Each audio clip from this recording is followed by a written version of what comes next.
있고 돈 있는 사람은 법망을 쫙쫙 빠져나가고 힘없고 빼없는 사람은 무조건 다 걸리고 이런 사회가 끝나는 겁니다.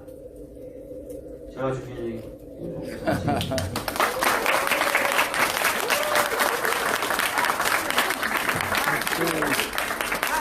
질문 주시면 제가 답변 좀 부탁드리겠습니다. 저요.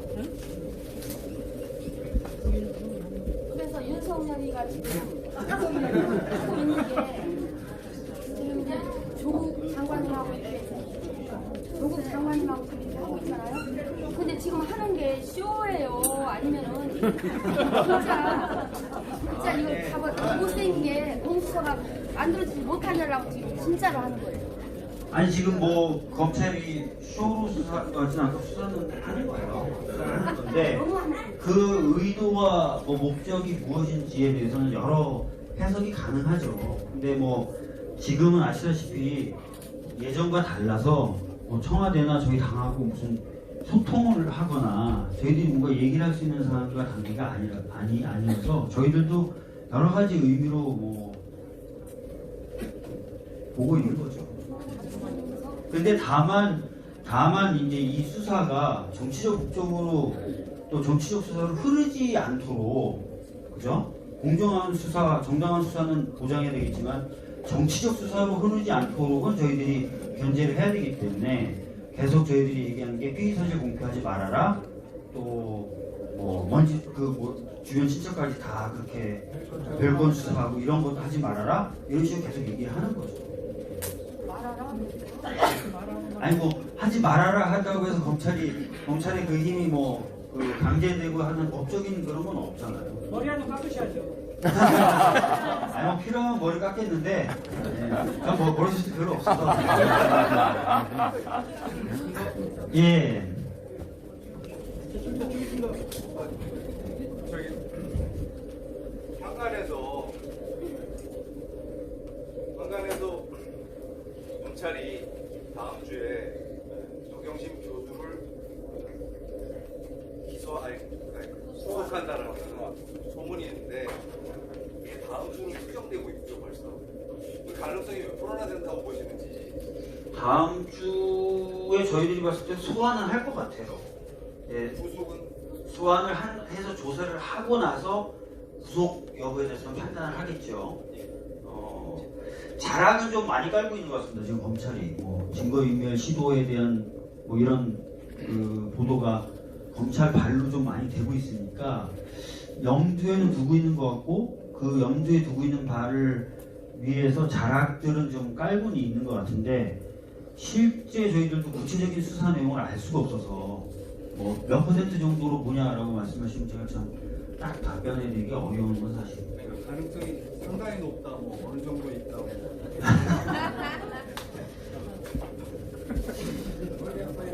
구속영장 청구 그건 100%라고 들었어요. 를 아마 하려고는 할 거예요. 시도는 할 건데 그것도 하여튼 근데 100%가 또 아닐 수도 있습니다. 예, 왜냐하면은 이제 검찰도 엄청난 부담을 느끼고 있어요. 예를 들어서 구속영장을 청구했어요 법원에. 근데 법원에서 기각이 됐어요.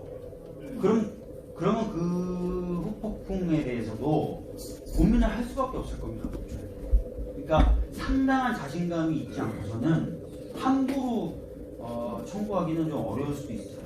네. 근데 꽤 높은 가능성으로 청구할 수 있다라는 식으로 좀 많은 분들이 보고 있습니다. 저를 포함해서. 법원에 자판기가 있는데 자판기에 돈 넣으면 되는 거 아닙니까? 글쎄요. 보편적으로 그 정도를 구속시킬 만한 사안이에요. 그러니까요. 그래서 지금까지 이제 나온 거 말고 검찰이 뭘 들고 있느냐. 근데 그건 저희가 알 수가 없는 거지 않습니까? 그거 말고도 지금 사실은 지금 사모펀드 관련돼서 계속 소환 조사를 하고 있고 구속된 그 오촌 조카를 조사하고 있어서 뭐가 더 있는지 저희들이 익성도 지금 압수수색했고 그래서 뭐가 더 있는지 저희가 알기가 어려워요. 좀 있습니다. 예. 네, 저기 관련해서 질문이 있는데 박주현 씨께서는 이번 조국 장관 수사가 연말까지 끝날 것이라고 보는데 아니면 이번에 만약에 무혐의 나온다면 윤석열 총장과 그런 다른 부서들이 집단 사표로 대응할 텐데 그러면 만약에 집단 사표를 냈을 때 이게 수리가 될 수 있는지 아니면 수리가 된다면 법무부에서 어떻게 조치를 취해서 그 추가할 것인지 거기에 대한 예상을 좀 부탁드리겠습니다. 아니 일단은 그 굉장히 어떻게 보면 여러 단계 후의 것을 저보고 말씀하시라고 해서 제가 지금 말씀드리기가 어렵고요. 그 다음에 무혐의라는 얘기는 보통 수사 단계에서 무혐의가 나는 건데 뭐 스스로 이제 그렇게 판단하는 거라서 뭐 그 부분에 대해서 뭐 그렇잖아요? 무혐의 난다면 윤석열 총장 유감시 사표쓸 것 같습니다. 아니 근데 지금 만약에 이제 수사를 해서 의혹이 있어서 수사를 했고 수사 단계에서 봤을 때 수사 단계에서 혐의가 없더라. 탈탈 털었고 열심히 조사했다. 국민적 의혹이 있고 해서 했다 그러면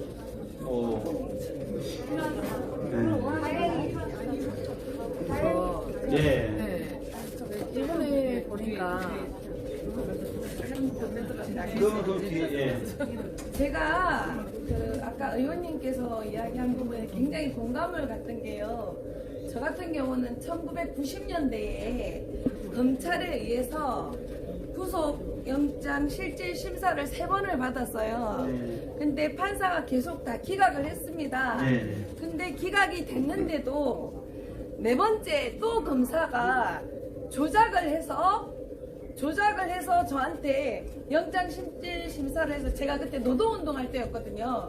혼자 집어넣으려 안 되니까 3번째까지 했고요. 그리고 4번째는 굉장히 무서운 조작으로 해갖고 3사람을 조작에 의해서 구속 영장 실질 심사에서 통과가 돼가 제가 6개월 동안 옥살이를 했습니다. 근데 아까 말씀하신 그 내용의 핵심은 유전 무죄고 무전 유죄라고 생각이 들고요. 그리고 그 검찰의 권력은 상당히 무소불위의 권력으로 지금 아직도 우리나라 구조가 검찰의 구조가 무소불위의 권력인데요. 지금 현재 검찰총장이 하는 행위에 대해서 아마 대부분이 다 분노하고 저도 피를 끓는 분노를 하고 있습니다. 근데 그때처럼 제가 당했던 것처럼 우리 정경심 교수님도 그렇게 당할 수 있지 않을까? 저는 그게 굉장히 불안한데요. 그렇게까지도 가능할 수 있을까요? 지금은 아시다시피 과거하고 조금 달라진 건 확실합니다. 왜냐하면 검찰 내부에서도 여러 이견이 나오고 있잖아요. 근데 지금 또 계속 별별 것 갖고 다 지금 가짜뉴스하고 검찰이 지금 기소를 했지 않습니까? 저는 검찰이 기소한 것 자체가 상당히 진실을 왜곡하고 엄폐한 부분이라 생각하거든요. 그렇단다면 기소가 아니라 구속까지도 지금 저희들이 아까 이제 의원님께서 이야기한 거는 삼과 부도에 의해서 검찰이 가지고 있는 무소불위의 권력을 국민을 위해서 완화시키는 제도로 가는 거잖아요. 그거를 검찰이 지금 축자사자 막고 있잖아요. 그렇다 한다면 또 그 방법을 통해서라도 구속을 시킬 수 있지 않을까? 이게 저희들이 불안한 이유라고 생각합니다. 그것도 가능할 수 있지 않습니까? 실질적으로 이제 구속 영장 실질 심사 때는 통상적으로 어떻게 하냐면요. 검찰이 최대한 그 구속시키고 싶은 사람에 대한 혐의를 부풀려요. 왜냐면 이제 재판 과정에서 그래서 이제 구속 영장 실질 심사 때 구속 영장 청구서에 보면 한 이만하면은 나중에 기소될 때는 이만한 걸 좀 줄여가지고 요만하게 기소합니다. 구속할 때는 이것도 조사해봐야 되고 저것도 조사해봐야 되고 뭐 이것도 조사해봐야 된다고 다 넣습니다. 백화점식으로. 그 다음에 이제 실제 기소할 때는 뭐 수사 과정을 거치면서 뺄 건 빼고 이러면서 요만하게 이제 기소하는 게 통상적인 모습인데요. 그러다 보니까 이제 그 나중에 봤을 때 기소되는 내용과 상관없는 내용이 담기기도 하고 나중에 봤을 때 무죄가 되는 내용도 담기기도 하고 합니다. 그러니까 그런 기 때문에 나중에 유무죄 판단과 상관없이 구속될 수 있는 가능성은 있죠. 예. 노무현 대통령께서 논두렁 시계 사건이 있었지 않습니까? 저는 그 부분들이 다들 알다시피 가짜였다고 생각하는데요. 지금 하는 부분들을 볼 때 저는 충분히 가능하다고 보거든요. 충분히 만들어낼 수 있는 검찰이라고 생각합니다. 그래서 그 부분들 때문에 우리들이 여기 모여 있는 거고, 문펜이라는 조직 자체가 진정으로 정의로운 나라를 위해서 모여 있거든요. 그래서 그 부분들의 힘을 좀 더 강화시키고 실어야 된다고 생각합니다. 네, 하여튼 여러분 고생 많으신 것